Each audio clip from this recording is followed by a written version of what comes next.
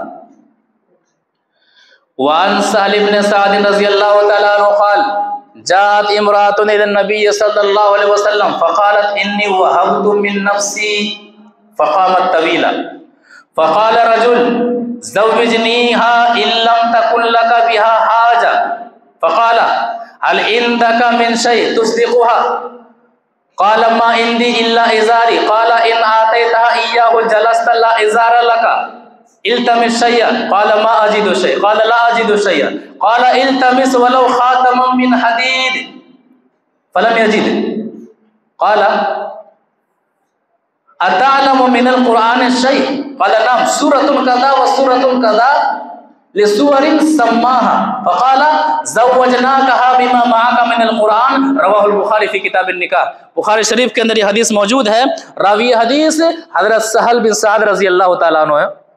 وہ فرماتے ہیں کہ ایک عورت آتی ہیں اور کہتی ہیں اے نبی صلی اللہ علیہ وسلم میں اپنے آپ کو آپ کے لیے ہبہ کرتی ہوں. یہ صرف نبی صلی اللہ علیہ وسلم کی خصوصیات میں سے ہے کہ کوئی عورت کہے کہ میں آپ کے لیے ہبہ کرتا ہوں اور اسے قبول کر لیں. یہ نبی صلی اللہ علیہ وسلم کی خصوصیات میں سے ہے. نبی صلی اللہ علیہ وسلم کو اس کی ضرورت نہیں تھی. آپ خاموش رہے. ایک صحابی وہاں پر موجود تھے. کہا کہ اے نبی صلی اللہ علیہ وسلم زوجنیہا ان لم تکن لک بہا حاجہ اگر آپ کو اس کی ضرورت نہیں ہے تو اس خاتون کا نکاح مجھ سے کر دیجیے.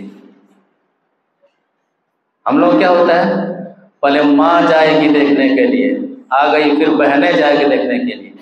جب تک بیٹیوں کے یہاں کھا کھا کر کے بیٹیوں کو مقروض نہ بنا دیں تب تک ہم کیا ہے بہو نہیں تلاشتے. سب سے آخر میں وہ لڑکا جائے گا. بعض جگہ تو جائے بیٹے کو کیا ہے سب نے دیکھ لیا ہے اور دولہے صاحب کو صرف تصویر پر ہی کیا تسلی کرنی پڑتی ہے. حدیث جو کہہ رہی ہے کہ بھائی لڑکی کو دیکھ لو دولہے کو کہا جائے لڑکی کو دیکھ لو اسے دیکھا جا ہی نہیں جاتا ہے. ماں گئی ہے بہنیں گئی ہیں بھائی گئے ہیں. جن سے پردہ کرنا ویسے بھی جن سے پردہ کرنا ضروری ہے نکاح کے بعد بھی بھائی گئے ہوئے ہیں. تو نکاح کو ہم نے مشکل کیا ہے. اسلام میں نکاح کرنا آسان ہے. کہا زوجنیہا ان لم تکن لک بہا حاجہ کہا آپ کو اس کی ضرورت نہیں ہے تو مجھ سے نکاح کرا دیجیے. تو نبی صلی اللہ علیہ وسلم نے کہا کہ حل عندک من شیء تصدقها مہر ادا کرنے کے لیے کیا ہے کچھ ہے مہر ہونا چاہیے مہر ضروری ہے. آج کیا ہوتا ہے کہ یا تو مہر ہم دیتے ہی نہیں ہیں اور اگر نہ دینا ہو تو اتنا اپنی بیویوں کو ڈراتے ہیں کہ بیچاری ڈر کے مارے مہر کو معاف کر دیتی ہیں. ڈر کے مارے اگر وہ معاف کرتی ہے تو معاف نہیں ہے یاد رکھیے گا. اتنی لڑائی کرتے ہیں تاکہ مہر معاف کر دے. غلط ہے. جس طرح سے آپ کسی کو قرض دیتے ہیں اور قرض کا مطالبہ کرتے ہیں تو آپ کی بیوی پر پورا حق بنتا ہے کہ وہ اس مہر کا مطالبہ کرے. یا تو عورتوں میں یہ بھی ہے کہ مہر مانگے اگر بعض شوہر اگر مہر دینے لگے تو رونے لگتے کیوں کیا بات ہے مہر دے رہے ہیں طلاق دینے والے ہیں کیا. یہ کم علمی ہے. بے مہر عورتوں کا حق ہے. عورتیں مہر لے. عورتیں بطیبی خاطر اپنے آپ سے بغیر کسی رکاوٹ کے کچھ معاف کر دے تو شریعت کہتی ہے کہ مزے سے کھاؤ پیو کوئی بات نہیں. لیکن اس طرح دباؤ ڈالنا جھگڑے کرنا اس طرح سے ٹون کسنا کہ بیچاری خوش کرنے کے لیے کہ چلیے نا میں مہر ہی معاف کر دیتی ہوں یہ غلط ہے. وہ معافی نہیں ہے وہ. تو کہا کہ کیا ہے کہتے ہیں کہ یہ جو کپڑا پہنے ہوئے ہیں یہ کپڑا ہے میرے پاس میں کپڑا اتار کر کے دے دوں گا. کہا کپڑا اتار کر کے دے دو گے تو پھر پہنو گے کیا. ان آتے تھا جلست لا ازار اللہ اگر یہ کپڑا ہی اتار کر کے آپ دے دو گے تو آپ کے پاس بیٹھیں گے آپ کے پاس پہننے کے لیے کچھ بھی نہیں ہے. بتائیے کہ گھر میں اور آگے دیکھتے ہیں اس کی حالت دیکھیے اس کے باوجود نکاح میں رکاوٹ نہیں ہے. کہتے ہیں التمس شیئا جاؤ گھر جاؤ کچھ ڈھونڈ کر کے لاؤ. کچھ بھی نہیں ہے. تو بھائی پھر گھر جاؤ، التمس ولو خاتم من حدید، دیکھو گھر میں ڈھونڈو، اگر لوہے کی انگوٹھی بھی ہے تو جا کے ڈھونڈ کر کے لاؤ، کہتے وہ بھی نہیں ہے، وہ بھی نہیں ہے۔ آج کیا ہے؟ رشتہ آیا ہے، کتنا کماتا ہے، کتنی سیلری ہے، کون سے خاندان کا ہے؟ سیلری نہیں ہے، ٹھیک ٹھاک ہے، آپ کے خاندان کا نہیں ہے، لڑکا دیندار ہے، دینداری نہیں چلے گا، دین نہیں چاہیے، دین نہیں چاہیے، پھر بھی کہتے ہیں کہ ہم مسلمان ہیں اور ہم پر مصیبتیں کیوں آتی ہیں، ہم پر پریشانیاں کیوں آتی ہیں، ہمارے گھر میں لڑائیاں کیوں ہوتی ہیں؟ آپ نے دین کو پسند ہی نہیں کیا ہے تو دین دینے والے رب کی طرف سے آپ پریشانیوں کے شکار ہیں۔ کہا کہ سنو، اب معاک من القرآن شیء، قرآن کی کچھ صورتیں یاد ہے؟ کہا ہاں فلاں فلاں صورتیں مجھے یاد ہے۔ کہتے زوجنا کہا بما معاک من القرآن، ہم نے اس لڑکی کا نکاح آپ سے کر دیا۔ مہر کیا ہے کہ جو صورتیں آپ کو یاد ہیں مہر کے طور پر اپنی بیوی کو یاد کرا دیں، مہر کے طور پر بیوی کو یاد کرا دیں۔ آج بھی شادی میں قرآن دیتے ہیں، قرآن کا مذاق اڑانے کے لیے، زندگی بھر قرآن کو مذاق اڑایا گیا، اوپر رکھا گیا، اب جب دے رہے ہیں تو قرآن کو چھتری بنا کر کے اپنے بیٹے کو قرآن کے سائے میں دے رہے ہیں۔ شریعت کو ہم نے مذاق بنا کر کے، رسم و رواج بنا کر کے پیش کر دیا ہے۔ بتائیے اتنے مالی اعتبار سے اتنے کمزور صحابی ہیں، مگر نکاح میں غربت رکاوٹ نہیں ہے، نکاح میں غربت رکاوٹ نہیں ہے، لہٰذا غور کیجئے کہ دینداری کو ترجیح دی جاتی تھی، یہی وجہ ہے کہ آسانی سے نکاح ہو جایا کرتے تھے اور خوشیوں والی زندگی گزرا کرتی تھی۔ آج مال ہے، سب کچھ ہے، اس کے باوجود نکاح دین کی بنیاد پر نہیں کرتے ہیں، اسی لیے پریشان رہتے ہیں۔ آپ اس عورت کو، اس بیوی کو زیادہ بول نہیں سکتے ہیں، اگر آپ گھر چلانے کے لیے کہہ رہے ہیں کہ نہیں ماں کی اطاعت کیجیے، باپ کی بات مانیے، یہ خدمت کیجیے، میری خدمت کیجیے، نہیں کرے گی، زیادہ مت بولیے، بھیا کو فون کر دیں گے، ابا کو فون کر دیں گے، میرے ہی بیڈ پر سو رہے ہیں اور زیادہ گرا رہے ہیں، میری الماری ہے اور زیادہ گرا رہے ہیں، میرے باپ کے دی ہوئی گاڑی ہے اور آپ زیادہ گرا رہے ہیں۔ اس قدر آپ کو وہ تول لیتے ہیں، اس قدر آپ دب جاتے ہیں کہ اب وہ لڑکی آپ کے لیے، آپ کے گھر کے لیے وبال جان بن جاتی ہے۔ جو بیٹا ماں کی خدمت میں مگن رہتا تھا، اب ماں سے بات کرے بیٹے کو گوارا نہیں ہے، باپ سے بات کرے بیٹے کو گوارا نہیں۔ ایسے ماحول اور ایسے کیس آتے ہیں، کوئی فرضی چیزیں نہیں ہیں، یہ صحیح واقعات ہیں۔ تو نکاح نبی صلی اللہ علیہ وسلم کے زمانے میں اتنا آسان تھا کہ غربت علت نہیں ہوا کرتی تھی، نکاح کرنا کوئی ایشو نہیں تھا۔ آج 10 سال 15 سال باپ کماتا ہے تو یہ سمجھتا ہے کہ میں نے بڑا جو کام کیا، اپنی بیٹی کا نکاح کیا ہے، جبکہ نکاح کرنا بڑا کام ہے ہی نہیں ہے، بڑا مدعا ہے ہی نہیں ہے، یہ بڑا مدعا ہم نے بنایا اور آپ نے بنایا ہے۔ اور ایک وجہ تلاشی جاتی ہے، ابھی بیٹے کا نکاح کریں گے، کتنا کماتا ہے، ابھی کما کہاں رہا ہے، کوئی جاب کہاں لگا ہوا ہے، بھائی بالغ ہو گیا ہے، نکاح کر دو۔